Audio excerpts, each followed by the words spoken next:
السلام علیکم ورحمۃ اللہ وبرکاتہ۔ بسم اللہ الرحمن الرحیم۔ الحمد للہ وحدہ، الحمد للہ وحدہ، ثم الحمد للہ وحدہ، الصلاة والسلام علی من لا نبی بعدہ، والحمد للہ الذی ہدانا لہذا وما كنا لنہتدی لولا ان ہدانا اللہ۔ لقد جاءت رسل ربنا بالحق، صلوات اللہ وسلامہ علی سیدنا محمد وعلى آلہ واصحابہ واہل بیتہ اجمعین وسلم تسلیما کثیرا۔ اما بعد فاعوذ باللہ من الشیطان الرجیم، بسم اللہ الرحمن الرحیم۔ هو الذی ارسل رسولہ بالہدی ودین الحق لیظہرہ علی الدین کلہ وکفی باللہ شہیدا۔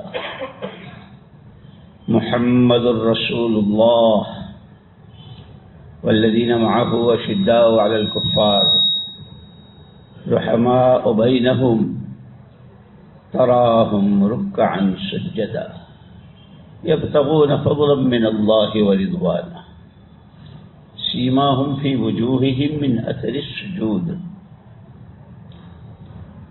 ذلک مثلہم فی التوراۃ ومثلہم فی الانجیل كزرع أخرج شطأه فآزره فاستغلظ فاستوى على سوقه يعجب الزراع ليغيظ بهم الكفار وعد الله الذين آمنوا وعملوا الصالحات منهم مغفرة وأجرا عظيما۔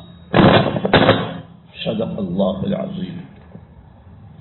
قابل احترام بھائیو، دوستو، عزیزو، اتنی بات تو مسلم ہے کہ اللہ جل جلالہ عظم نوالہ نے جتنی مخلوقات پیدا فرمائی، ان تمام مخلوقات میں انسان کو اشرف المخلوقات کہا۔ پھر اس انسان میں جو استعداد اور صلاحیت اللہ نے رکھی ہے، وہ صلاحیت چاند میں ہے، نہ سورج میں ہے، آسمانوں میں ہے، نہ زمینوں میں ہے، اس لیے کہ یہ سب چیزیں وقتی ہے، ایک وقت پر ختم ہو جائے گی، لیکن انسان ابدی ہے۔ ازلی تو صرف اللہ کی ذات ہے جس کی ابتدا نہ انتہا، لیکن انسان وجود میں آنے کے بعد فنا نہیں ہوتا، صرف اس کی جگہ بدلتی ہے۔ جیسے کھاد میں، سورج کی کرنوں میں، چاند کی روشنی میں، ستاروں کی تاثیر میں یہ پھیلا ہوا تھا، اس سب کو اللہ نے نطفے کی شکل میں رحم مادر میں قرار دیا، پھر اپنی قدرت سے اس میں اعضا، پھر سہارا بننے کے بعد اس میں اس کا غیبی نظام، اس میں روح پھونکی گئی، وہاں کی جتنی مدت تھی وہ پوری کر کے پھر زمین کی پشت پر آ گیا۔ اب یہاں کی جتنی مدت ہے، جتنی عمر ہے، وہ پوری کر کے زمین کے پیٹ میں چلا جائے گا۔ پھر جب قیامت کا سور پھونکا جائے گا تو ساری دنیا اٹھے گی، سبھی اٹھیں گے، حشر کے میدان میں آئیں گے۔ پھر اس کے بعد جو فیصلے ہوں گے تو جنتی جنت میں، جہنمی جہنم میں، اور وہ ہمیشہ ہمیشہ کی زندگی۔ اس لیے انسان جو ہے وہ دائمی ہے، ابدی ہے، اس کو فنا نہیں ہے، صرف جگہ منتقل ہوتی رہے۔ لیکن عجیب بات ہے، ہر فرد بشر کو، جو آدم کا بیٹا، جو حوا کی بیٹی، جس رنگ و زبان میں ہو، جس قوم میں ہو، جس برادری میں ہو، ہر ایک کو اللہ پاک نے تین چیزیں دی ہے: وقت، پیسہ اور صلاحیت۔ یہ تو اللہ نے کہہ دیا کہ نحن قسمنا بینہم معیشتہم، کسی کو زیادہ دیا، کسی کو لمبی عمر دی، کسی کو تھوڑی دی، کسی کو پیسہ زیادہ دیا، کسی کو تھوڑا دیا، کسی کو سمجھ بدھ زیادہ دی، کسی کو کم دی۔ یہ تقسیم ہماری ہے، اور ہماری تقسیم میں کسی کو دخل دینے کا حق نہیں ہے۔ ان تینوں چیزوں کے ساتھ ہر بندے اور بندی میں اللہ جل جلالہ عظم نوالہ نے محنت کا مادہ رکھا ہے۔ جان، مال اور صلاحیت، یہ تین طاقتیں ہیں. ان تینوں کے ساتھ محنت کا مادہ رکھا ہے. محنت کس کو کہتے ہیں؟ محنت کہتے ہیں جیسے جسمانی محنت کہتے ہیں، سر سے پیر تک جتنے اعضاء ہیں ان کی حرکت کا نام اس کی محنت ہے. میں بول رہا ہوں، یہ میری زبان کی محنت ہے. آپ سن رہے ہیں، آپ آنکھوں سے دیکھ رہے ہیں، تو یہ آنکھوں کی کانوں کی محنت ہے. ایسے ان السمع والبصر والفؤاد کل اولئک کان عنہ مسئولا. دل کی بھی محنت ہے، کانوں کی بھی محنت ہے، ہاتھوں کے پیروں کی محنت کا مادہ ہر ایک میں رکھا ہے. اور جس کو اپاہج بنایا ہو کہ حرکت ہی نہ کر سکے تو وہ تو بیچارہ ہے ہی نہیں. اس لیے انسان کو اللہ پاک نے اپاہج نہیں بنایا ہے، سر سے پیر تک کی آزادی ہے، محنت کا مادہ رکھا. اب یہ جب بھی محنت کرتا ہے، کہیں بھی ہو، رات دن میں، سردی گرمی میں، سفر حضر میں، تندرستی بیماری میں، مالداری غربت میں، جہاں جس وقت جس حال میں ہو، جب بھی یہ حرکت کرتا ہے تو کچھ اس کی محنت سے اس کے باہر بنتا ہے، کچھ اس کے اندر بنتا ہے. باہر بھی دونوں طرح کے سامان بنتے ہیں، اندر بھی دونوں طرح کے سامان بنتے ہیں. باہر وہ سامان بھی بنتے ہیں جس سے انسانوں کو راحت ہوتی ہے. مہینوں کا سفر گھنٹوں میں طے ہو جاتا ہے. جیسے ہوائی جہاز انسانوں کی محنت سے بنا، جہاں لوگ مہینوں میں پہنچے وہاں گھنٹوں میں پہنچ جاتا ہے. ایسے گاڑیاں ہیں، یہ بھی آدمی کی محنت سے ہے. کہ انسان کی محنت سے دونوں طرح کے سامان باہر بنتے ہیں، انسانوں کو راحت پہنچانے والے بھی اور انسانوں کو اذیت اور نقصان پہنچانے والے سامان بھی. دنیا میں جتنے بھی سامان ایسے ہیں جس سے انسانوں کو، اب جیسے ایٹم بم، جیسے ہائیڈروجن بم، جیسے زہریلی دوائیں، جیسے وہ گولیاں، وہ بھی انسان ہی بناتا ہے. تو انسان کی محنت سے انسان کے باہر دونوں طرح کی چیزیں بنتی ہیں، انسان کو نفع دینے والی بھی اور انسان کو نقصان پہنچانے والی بھی. لیکن جتنی باہر بنتی ہے وہ سب وقتی ہے، اس لیے کہ دنیا خود وقتی ہے، ٹائمریری ہے. اس کا نفع بھی وقتی، اس کا نقصان بھی وقتی، اس کی عزت بھی وقتی، اس کی ذلت بھی وقتی، اس کی ہر چیز وقتی ہے. اور جس وقت یہ چیزیں دو باہر بنتی ہے اسی وقت میں دو قسم کا سامان اندر بھی بنتا ہے. ایمان اور امانت داری، کفر اور خیانت، سچائی اور جھوٹ، غیبت، کسی کو نقصان پہنچانے کی پلاننگ اور کسی کی ٹانگ کھینچنے، کسی کو ذلیل کرنے، کسی کو رسوا کرنے کی اسکیم، یہ بھی اندر بنتی ہے. کسی کے ساتھ خیر خواہی، کوئی پریشان حال ہے اس کا ہاتھ بٹانا، اس کی مدد کرنا، اس کا جذبہ بھی اندر ہی بنتا ہے. توحید بھی اندر بنتی ہے، شرک بھی اندر بنتا ہے، علم بھی اندر بنتا ہے، جہالت بھی بنتی ہے. اللہ جل جلالہ عم نوالہ کی بڑائی، عظمت، محبت، اللہ سے عشق، وہ بھی اندر بنتا ہے. اللہ کی نافرمانی، اللہ سے بغاوت، اس کے ہوتے ہوئے، وہ تو ہر گھڑی ہر جگہ ہے، اس سے بغاوت، اس کی نافرمانی، اس کے جذبات بھی اندر ہی بنتے ہیں. اخلاص بھی اندر بنتا ہے، ریاکاری بھی اندر بنتی ہے. اخلاق، کسی کے کام آنا، بہت بڑی صفت ہے. اس لیے حضور اکرم صلی اللہ علیہ وسلم نے جب اپنی ذمہ داری کا تاج آپ کے سر مبارک پر رکھا گیا اور اللہ پاک نے کہا کہ ہم نے آپ کو نبی بنایا ہے اور بشیر و نذیر بنا کر بھیجا ہے، آپ کو دعوت دینی ہے اور آپ کی اپنی حیات مبارکہ میں آپ کو ایک مجمع ایسا تیار کرنا ہے جو اندر باہر سے آپ کے رنگ میں رنگا ہوا ہو۔ یہ محنت جب آپ نے شروع کی ہے تو اس کی بنیادیں 3 تھی: ایمان، اللہ کو اللہ ماننا ایسا جیسا وہ ہے اپنی ذات و صفات میں۔ ہم کلمہ مجمل پڑھتے نا، آمنت باللہ کما ہو باسمائہ و صفاتہ، مانا میں نے اللہ کو ایسا جیسا وہ اپنی ذات و صفات میں ہے، اس کے ساتھ کسی چیز کی کوئی ملاوٹ، کوئی شرک۔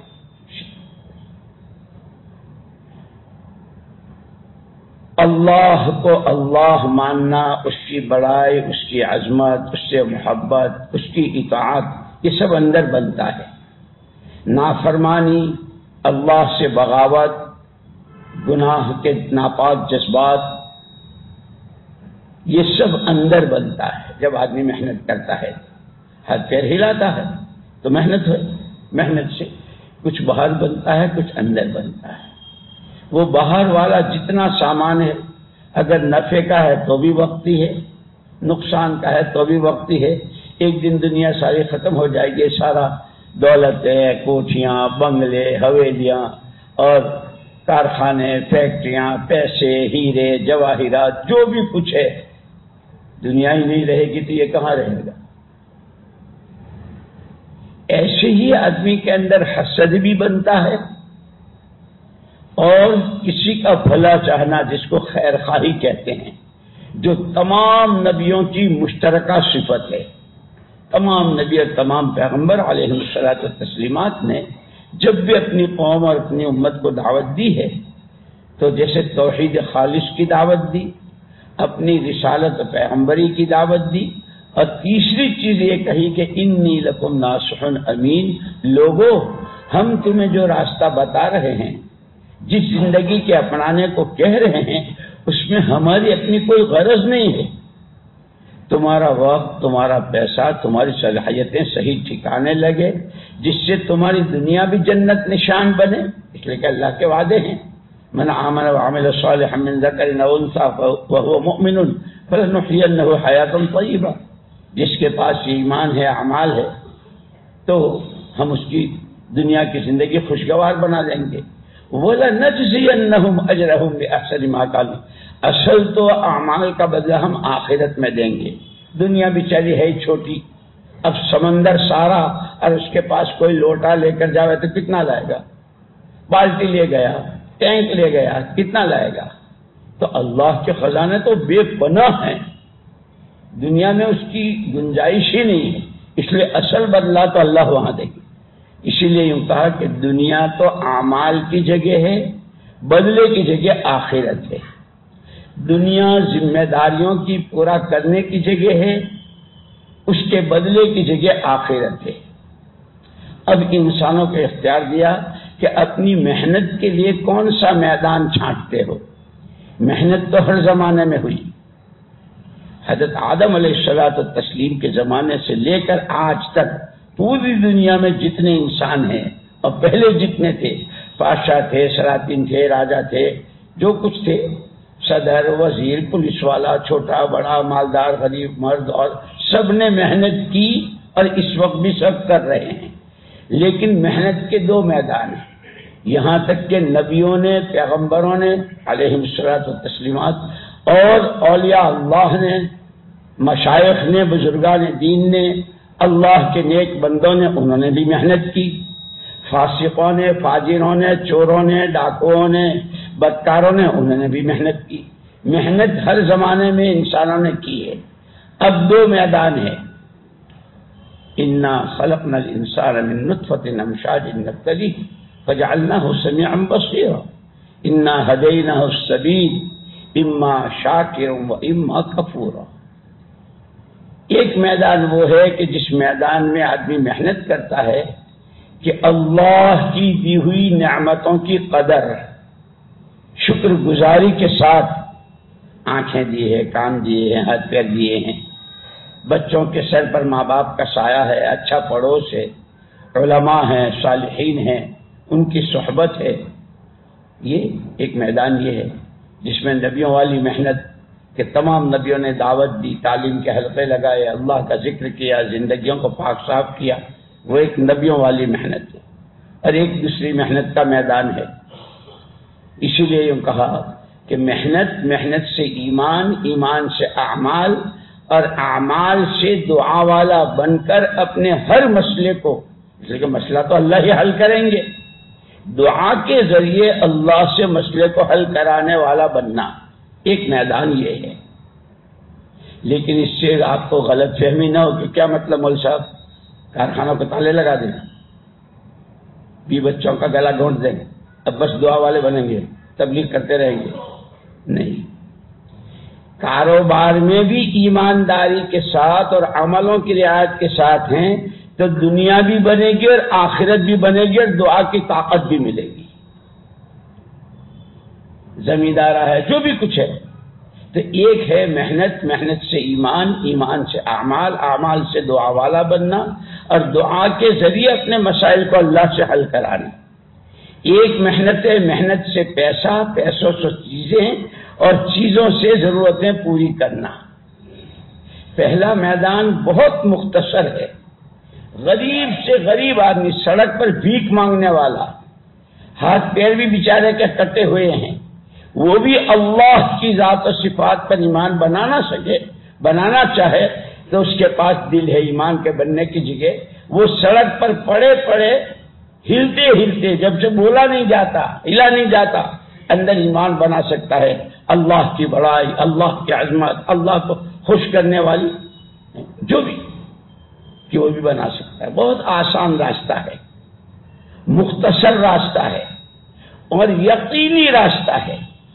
جو محنت کرے گا ایمان کی، ہم ضرور اس کو ایمان دیں گے۔ پیسے کی محنت کرے گا تو پیسہ دیں گے، اس کا کوئی وعدہ نہیں۔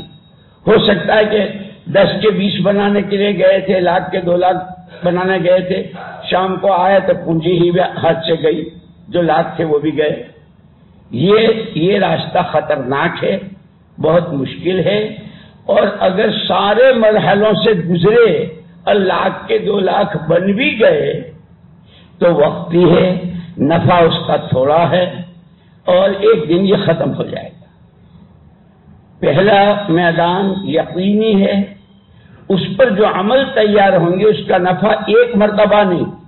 پیسے کا نفع تو ایک مرتبہ، آپ نے 10 روپے دیے، آئس کریم لی، کھا لی، ابھی تو میرے پیسے تو ہو گئے، ہے نہیں؟ ایک پیسوں کا نفع، چیزوں کا نفع ایک مرتبہ، عمل کا نفع دنیا میں بھی، سکرات میں بھی، قبر میں بھی، حشر میں بھی، آخرت میں بھی، اور ہمیشہ۔ اور پھر اللہ کہتے ہیں واللہ یضاعف لمن یشاء، 1 پر 10 نیکی، یہ تو ہمارا ضابطہ ہے، لیکن ہم تو مالک ہیں، ہم جو چاہے کریں، لاکھوں گنا، کروڑوں گنا، اربوں گنا دیں، کون ہم کو پوچھنے والا ہے؟ ہم چاہیں گے اتنا دیں گے، تو وہ بے حد حساب ہے۔ بس مسئلہ آ کے اٹکتا کہاں ہے؟ یہ جتنی چمک دمک ہے اور یہ جتنی اچھل کود ہے یہ آنکھوں سے نظر آ رہی ہے، عملوں کا نفع نظر نہیں آتا۔ میں ابھی ایک کتاب پڑھ رہا تھا، کل ایک عجیب واقعہ پڑھا، 2 واقعے پڑھے۔ یہ جو لوگ حسد کرتے ہیں نا، اس لیے کہ محنت سے اندر حسد بھی بنتا ہے اور دوسرے کی خیرخواہی بھی بنتی ہے۔ ایک بادشاہ تھا، اس کا بہت منہ لگا ایک اس کا خادم تھا، ہر وقت حاضر باش۔ ایک آدمی کو حسد ہوا کہ یہ تو ان کا بہت مقرب ہو گیا، تو اپنی حیثیت، اپنی پوزیشن کب بدے گی؟ اس نے بادشاہ کے کان بھرے۔ یہ بڑے لوگ جو ہوتے ہیں نا، وہ بہت کچے کان کے ہوتے ہیں، یاد رکھنا، جو جتنا بڑا اتنا اس کے کان۔ اب تم لوگ کہو گے یار مولوی صاحب کیا کہتے ہو تم؟ او سیٹھیو سنو، بڑے لوگ جتنے ہوتے ہیں کچے کان کے ہوتے ہیں، تحقیق نہیں کرتے، جس نے جو کہی۔ بادشاہ اب اس کو حسد ہوا ایک آدمی کو کہ اس کی پوزیشن ڈاؤن ہو اور میری پوزیشن بن جائے۔ لوگ آج کل کر رہے ہیں نا بہت، بھائی سیاست میں کیا ہوتا ہے، جو ٹکٹ لیتے ہیں، امیدواری کرتے ہیں، اور وہ بنتے بنتے الیکشن ہوتا ہے، جو بھی کچھ ہوتا ہے تو ہر ایک یہ چاہتا ہے، دنیا والے بھی، ان کا کاروبار میرا کاروبار، ان کی لڑکی کو جو ٹھکانہ ملا میری بیٹی کے، میرے بیٹے کے کاروبار ان کے، تو حسد. تو اس آدمی کو حسد ہوا اس آدمی سے جو بادشاہ کا بہت قریب تھا. اب اس کی پوزیشن ڈاؤن کیسے کرے؟ بادشاہ کے کان بھرے، حضور والا یہ جو ہے نا آپ کا آدمی، معلوم ہے آپ کو آپ کے بارے میں کیا باتیں بنا رہا ہے؟ یہ کیا بھائی؟ یہ لوگوں میں بات چلا رہا ہے کہ بادشاہ کے منہ سے تو بدبو آتی ہے. اچھا، کیسے پتا چلے؟ حضور جہاں پناہ آپ دیکھ لینا، جب وہ آپ کے پاس آوے اور بات کرے گا نا آپ سے تو ناک پہ ہاتھ رکھ لے گا. اچھا، پاشا کے کان بھر دیے، اس نے لے لی بات. اس نے جس نے حسد کیا تھا اس نے اس کی دعوت کی اور کھانا کھلایا، لہسن پیاز کا خوب بڑھیا مسالے والا. تو لہسن میں تو بدبو ہے، پیاز میں بھی بدبو ہے. خیر وہ اپنے وقت پر گیا بادشاہ کے پاس، تو بات کرتے کرتے اس نے ناک پر ہاتھ رکھ دیا. تو میں نے کہا نا جو سنی بس لوہا لاٹ، تحقیق کرنے کی ضرورت نہیں. یار اس کی بات تو سچی ہے، کمبخت میرے منہ سے اس کو بولا. رقا لکھا. بادشاہ جب کسی کو انعام دیتا تھا تو خود اپنے ہاتھ سے نہیں دیتا تھا، گورنر کے نام رقا لکھ دیتا تھا. تو رقا لکھا، اس میں یہ لکھا کہ حامل رقا کو فوراً ذبح کر دیا جائے اور اس کی کھال نکال کر میرے پاس بھیجی جائے.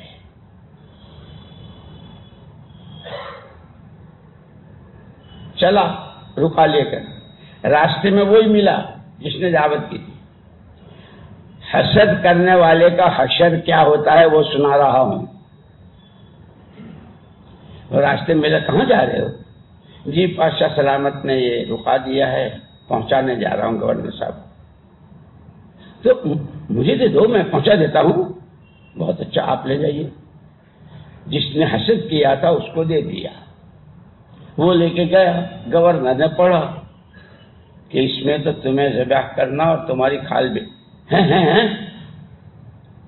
تو آپ ذرا بادشاہ کی بات ایسی نہیں ہوتی ہے، بادشاہ کی بات لوہا لاٹ ہوتی ہے. اس کو ذبح کیا، وہ جس نے حسد کیا تھا، اس کی کھال اتاری اور پہنچی بادشاہ کے یہاں. ارے یہ تو اس کی نہیں ہے، وہ تو زندہ تھا. بھائی وہ کہاں ہے؟ جی حضور جہاں پناہ حاضر ہوں.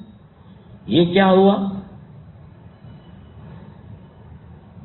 اب اس نے پورا واقعہ بیان کیا کہ اس نے تو مجھے میری دعوت کی تھی اور بہت لہسن کی اور پیاز کی میرے میں وہ بدبو، میں تو آپ کا بہت احترام کرتا ہوں. وہ جو میں نے ناک پہ ہاتھ رکھا تھا، میرے منہ سے بدبو اٹھتی تھی، اس سے آپ کو تکلیف نہ ہو اس کے لیے میں نے آپ کو بچانے کے لیے کیا تھا. تو یوں لکھا ہے کہ جو حسد کرتا ہے نا اس کی بربادی کے لیے تو اس کا حسد ہی کافی ہے. جس سے حسد کیا جائے اسے کوئی جواب دینے کی ضرورت نہیں ہے. اسی میں نے پڑھا، دارالعلوم دیوبند کا ایک طالب علم تھا، وہ امامت بھی اور وہ بھی، تو ہمارے مولانا سعید پالنپوری جو ہیں وہ اس کے استاد بھی تھے، پیر بھی تھے، کہ حضرت اگر کوئی حسد کرے مجھ سے تو مجھے کیا کرنا چاہیے اس کے ساتھ؟ تو حضرت نے فرمایا کہ ہونٹ سی لو، وہ خود ہی اپنے حسد کی آگ میں جل کے ختم ہو جائے گا. ایک واقعہ تو یہ پڑھا. اسی لیے حسد کیوں آگے لکھا ہے، حسد جو ہے یہ اللہ کے نظام میں دخل دینا ہے. اس کی بیٹی کو اتنا اچھا رشتہ کیوں ملا، ان کے کاروبار اتنے اچھے کیوں جا رہے ہیں، تو تمہارے کرنے سے ہوا ہے. درخت کا پتا اللہ کے چاہے بغیر نہیں ہلتا، تو اس کے پاس جو ہے وہ اللہ کا دیا ہوا ہے، تمہارے پاس ہے وہ اللہ کا دیا ہوا ہے. تم چاہتے ہو کہ اس کا سارا میرے پاس اور جو میری حالت ہے تنگی کی وہ اس کی، تو اللہ کے نظام میں دخل دے رہا ہے. تو اللہ کی تو ایک ہی کافی ہے. اس لیے حسد بہت بری بیماری ہے، بہت بری بیماری ہے. روزہ، نماز، زکوٰۃ، تسبیح، تلاوت، عمرے، حج، صدقہ خیرات، سب کو یوں کہتے ہیں حسد آدمی کی نیکیوں کو ایسا کھاتا ہے جیسے سوکھی لکڑی کو آگ کھاتی ہے. ایک واقعہ تو یہ پڑا تھا کہ آدمی کی محنت سے اندر جو بنتا ہے خیر خواہی بھی بنتی ہے اور حسد بھی بنتا ہے. کسی کو کوئی ٹھکانہ نہیں ہے، کسی کا کوئی روزگار نہیں ہے، اس کو روزگار پہ لگا دیا، اس کے لیے کچھ اچھا، کسی کے لیے دو بول بولے، بھائی میرے یہاں تو جگہ ہے نہیں لیکن تمہارے یہاں اگر گنجائش ہو تو اس کو رکھ لو، اور اس کی بیچارے کی، اس کے بچے ہیں، اس کے یہ ہوں، اس طرح خیر خواہی کسی، یہ دونوں چیزیں بنتی ہیں. اگر خیر خواہی ہے تو حدیثوں میں آتا ہے کہ جو مسلمان کسی مسلمان کے کام آتا ہے اللہ اس کے اس دن کام آئیں گے جہاں ماں باپ بھی کام نہیں آئیں گے، بھائی بہن بھی کام نہیں آئیں گے، رشتہ دار اور دوست احباب بھی کام نہیں آئیں گے. اس دن اللہ اس کی آخرت کی ساری پریشانیوں کو دور کریں گے جو دنیا میں کسی. اسی لیے وہ آپ نے پڑھا ہوگا، فضائل رمضان میں سنا ہوگا، حضرت عباس رضی اللہ تعالیٰ حضور کے چچا اعتکاف میں تھے. عبداللہ ابن عباس تھے یا حضرت عباس تھے. تو کسی مسلمان کے کام آنا، وہ اعتکاف میں تھے، اعتکاف چھوڑ کر ان کی ضرورت میں لوگوں نے یاد دلایا، ارے ہاں ارے ارے ارے ارے اعتکاف. ہاں، کسی مسلمان کی ضرورت پوری کرنا کئی سالوں کے اعتکاف سے بڑھ کر ہے. تو یہ دیکھیں کہ صبح سے شام تک جو ہم حرکت کرتے ہیں اور محنت کرتے ہیں، اندر کیا بن رہا ہے؟ اللہ کا تعلق بن رہا ہے یا اللہ سے بغاوت بن رہی ہے؟ محمد الرسول اللہ صلی اللہ علیہ وسلم کی عظمت اور محبت بن رہی ہے یا آپ کی شریعت اور آپ کی سنت سے بغاوت بن رہی ہے؟ گھروں میں، شادیوں میں، کمائیوں میں، لینے میں، دینے میں. حضور کی سنتیں تو صبح آنکھ کھلنے سے لے کر رات بستر پر آنے تک ہر موقع کی سنت موجود ہے نہیں؟ خیر، ایک واقعہ یہ پڑا اور اس میں یہ کہ یہ بنتا ہے، بنتا ہے، ہر آدمی خود، کوئی کسی کے لیے کچھ نہیں کہہ سکتا. استفت قلبک ولو افتاک المفتون.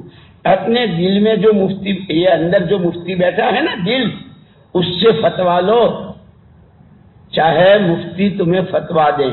اس لیے کہ مفتی لوگ جو فتوا دیں گے وہ ظاہر کو دیکھ کر دیں گے.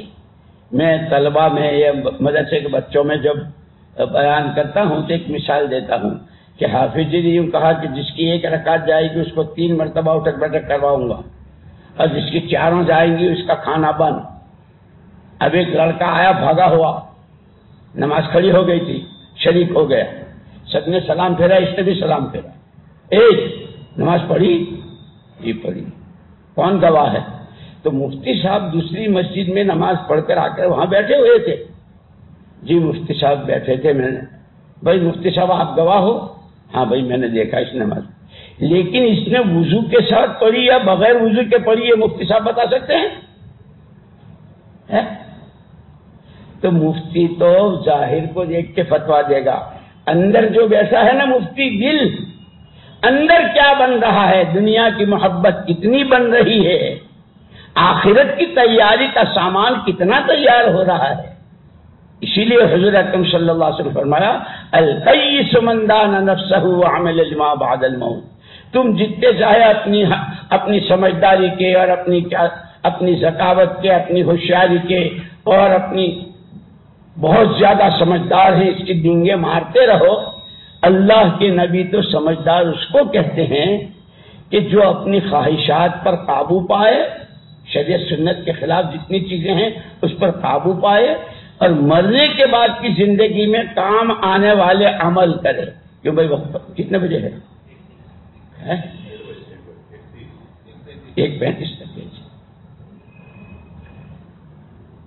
تو یہ فتویٰ تو ہر آدمی کو اس کا دل دے گا کہ آج صبح جو بستر سے میں اٹھا اب تک جیسے ہم سب جمعے میں آئے ہیں اندر کیا بنا ہے، یہاں سے لے کے وہاں تک نقصان دینے والا سامان بنا ہے یا یہاں سے لے کے وہاں تک سب سے بڑا سامان اللہ کو راضی کرنا.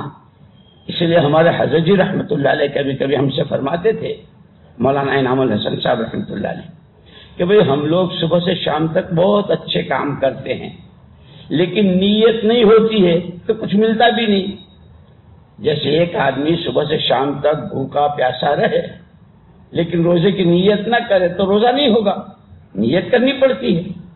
فرمایا کہ ہم کسی کو گلاس پانی دیا، کسی کے لیے جگہ بنا دی، کسی سے ہنستے چہرے کھلے دل کسی کو سلام کیا تو صدقہ ہے، اتنا بڑا عمل ہے.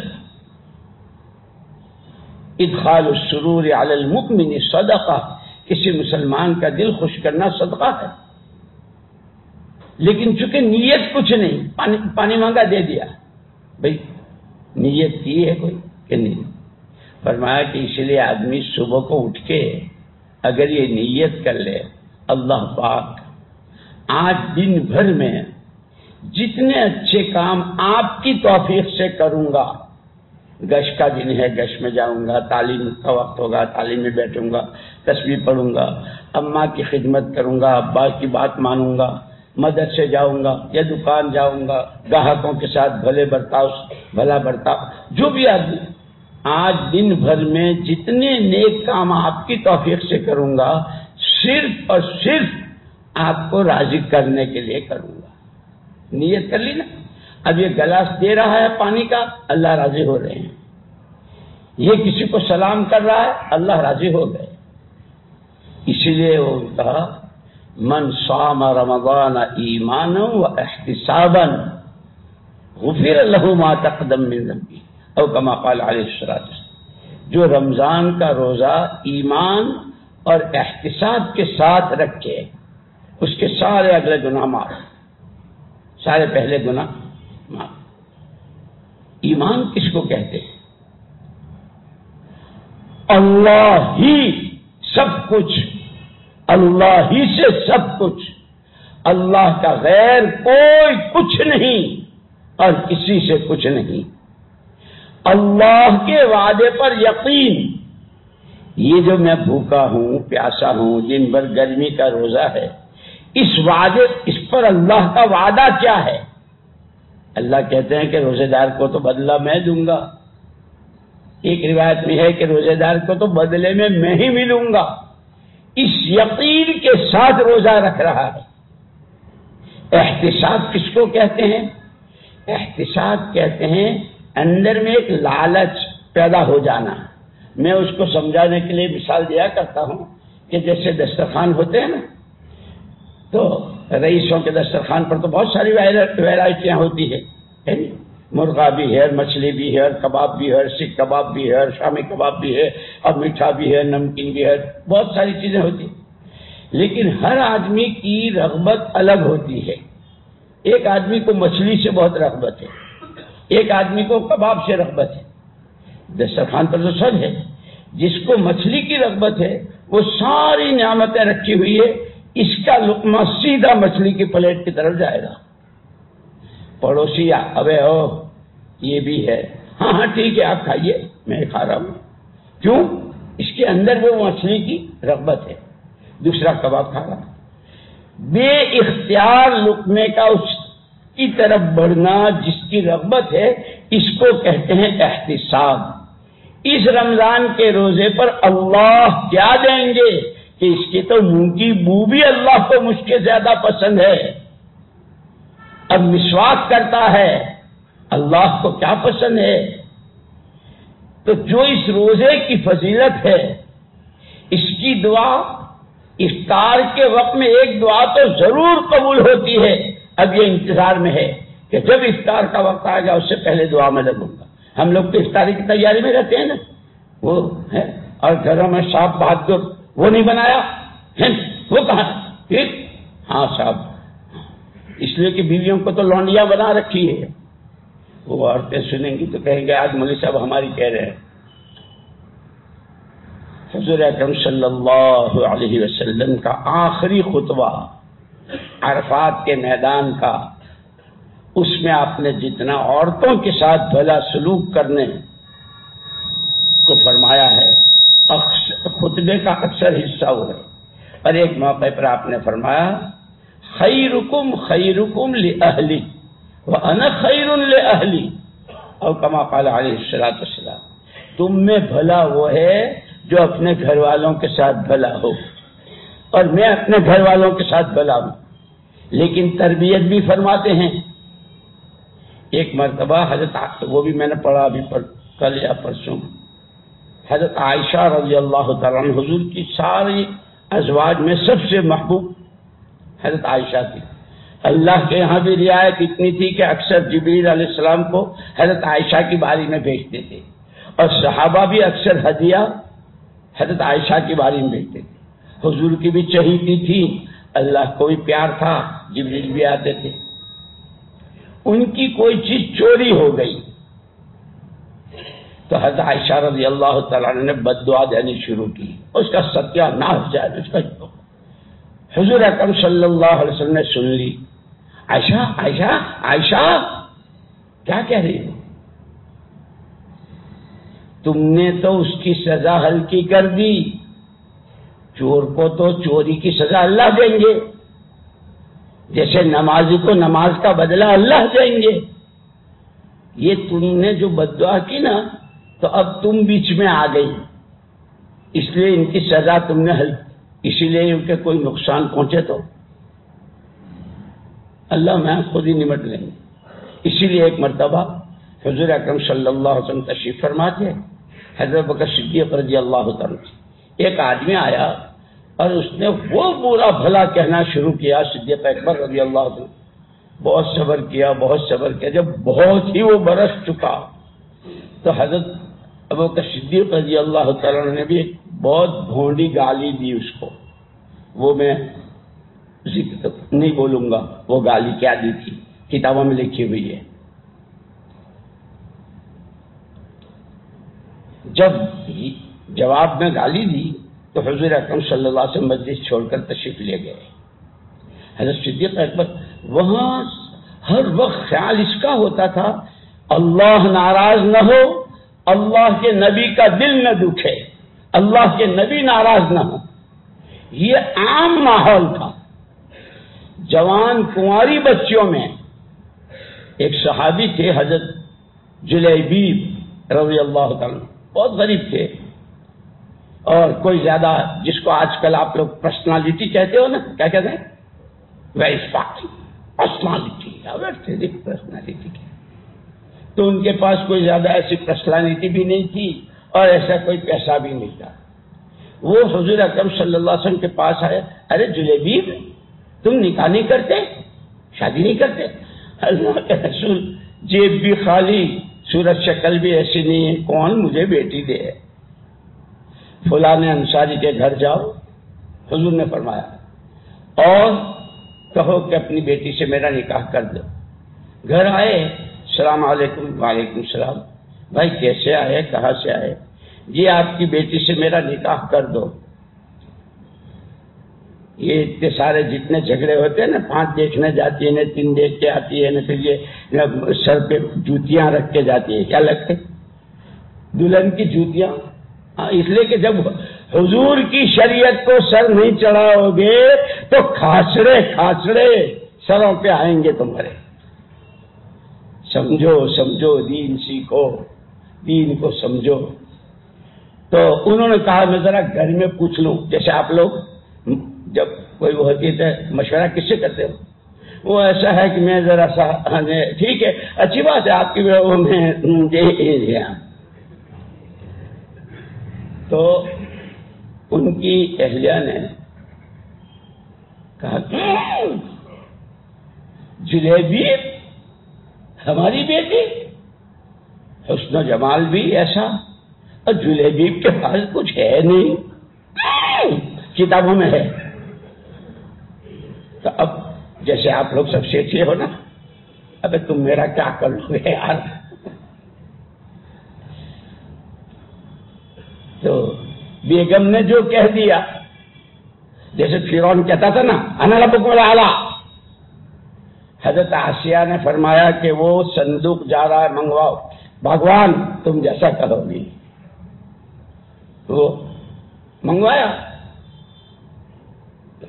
ہاں، جب گھروں میں دینداری ہوتی ہے، اللہ کا خوف دلوں میں ہوتا ہے، تو عورتیں، حدیث پاک میں آتا ہے کہ دنیا پوری برسنے کا سامان ہے، سب سے اچھا سامان گھر کی نیک بیوی ہے جو آدمی کی دینداری پر مدد کرے. جیسے محمد الرسول اللہ صلی اللہ علیہ وسلم کی سب سے پہلی وحی پر جو تسلی دی تھی وہ حضرت اما جان خدیجہ رضی اللہ تعالی. صلح حدیبیہ کے موقع پر حضور پر بہت بوجھ تھا. اس وقت میں جو ایک رائے دی تھی اما ام سلمہ رضی اللہ تعالیٰ عنہ. جب گھروں میں تعلیم ہوتی ہے، ماحول اچھا ہوتا ہے، دینداری کا ہوتا ہے، تو پھر عورتیں بھی سب سے اچھا سامان حضور نے فرمایا. خیر، تو وہ ان کو جواب دینے کے لیے کہ بھائی ہماری مرضی نہیں ہے، لیکن وہاں اتنے سارے کمرے تو تھے نہیں. یہ آئس کریم کھانے کا کمرہ ہے، اور یہ میٹنگ کا کمرہ ہے، اور یہ لیٹنگ کا کمرہ، اور یہ بیٹنگ کا کمرہ. وہاں تو ایسا تو تھا نہیں، ایک ہی کمرہ تھا. جیسے ایک صحابی کا بستر گم ہو گیا، بھائی میرا بستر میرا بستر. اب جو بڑا پوٹلا لے کر جا رہے، بھائی یہ ہے نا، یہ ہے نا. ایک آدمی کے کندھے پر چادر تھی، جی مل گیا. کہاں؟ تو کہہ رہا تھا میرا بستر ہے، اس میں مصلی ہے، اوڑھنے کا ہے، کفن بھی ہے، یہ بھی، کہ یہی ہے سب کچھ. نماز پڑھوں تو مصلی ہے، مر جاؤں تو کفن ہے، اور سو جاؤں تو بستر ہے.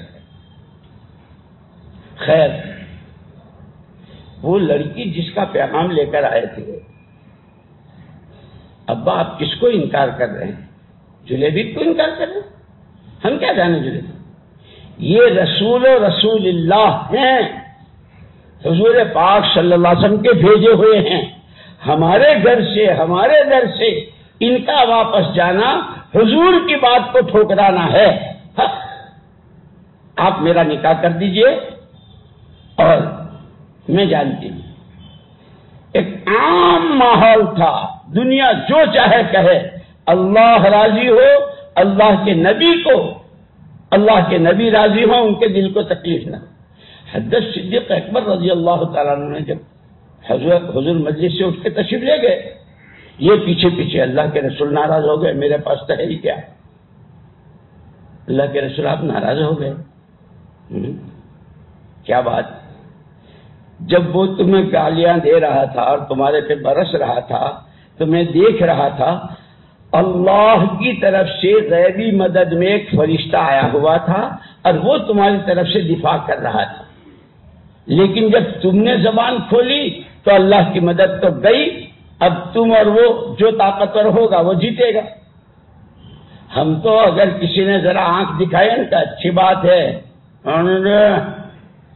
دو آدمی پیچھے. خدا ہمیں دین سمجھائے، خدا ہمیں دین والا بنائے. یہ ساری تبلیغ کی محنت اسی کی ہے. خالی گشتیں کر لیے، 5 عمل کر لیے، اتنا نہیں. دین کی محنت کیا ہے؟ یہ جیسے کاروبار کی محنت کہ اس سے مقصود کیسا آوے، کھیتی کی محنت کہ بورے بھر بھر کے گھر میں غلے آوے، ایسے دین کی محنت کہ اس محنت سے زندگیوں میں دین آئے. اور اس کی ہر ایک کو ضرورت ہے، اس لیے ہر ایک کے ذمے اس کی محنت ہے. وہ محنت کیسے کریں؟ اللہ ہمارے بڑوں کی قبروں کو نور سے منور فرمائے. مولانا الیاس صاحب، مولانا یوسف صاحب، مولانا انعام الحسن صاحب رحمہ اللہ، تینوں حضرات نے قرآن، حدیث و سیرت ایسی گہرائی سے، اور ایک ایک چیز.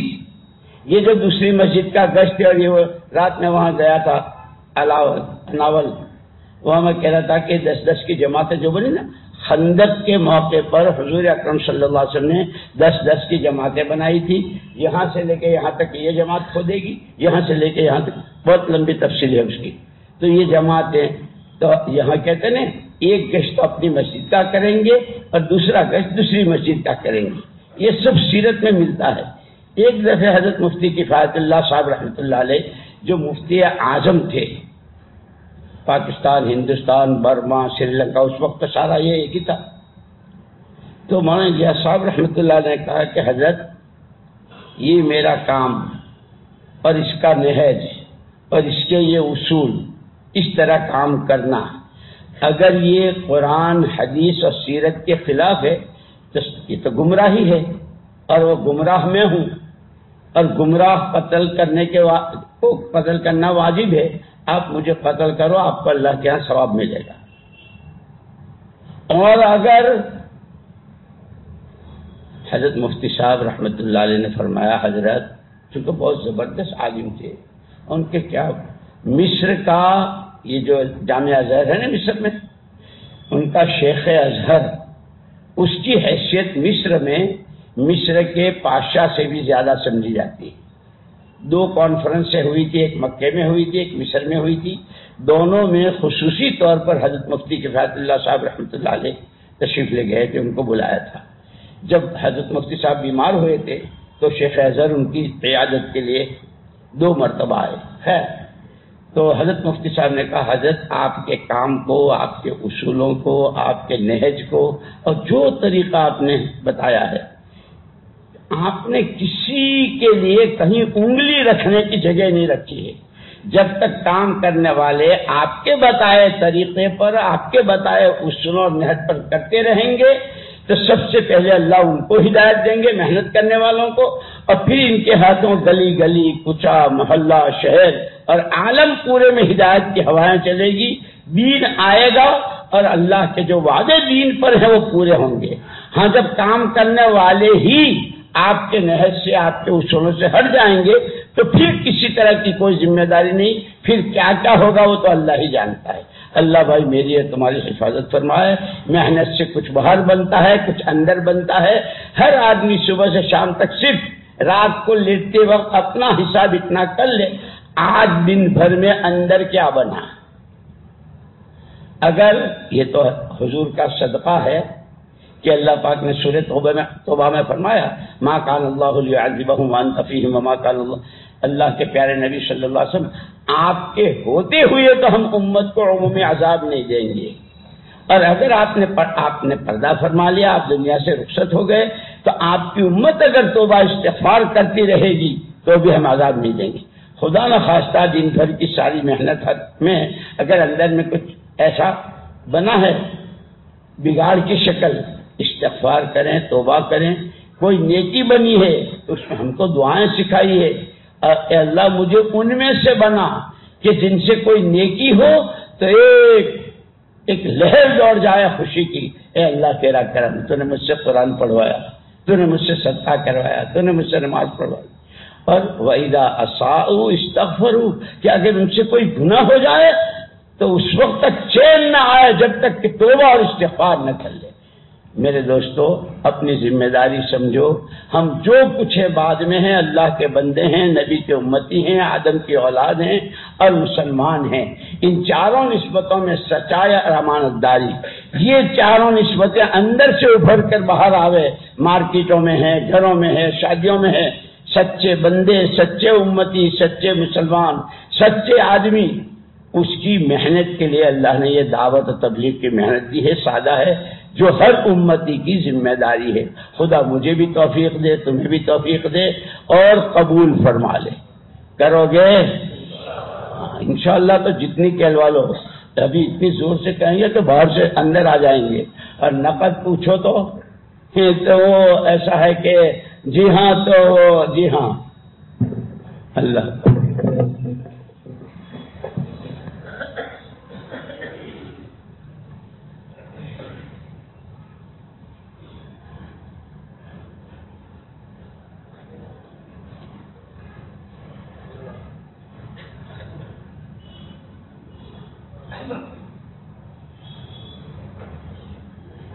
Thank you.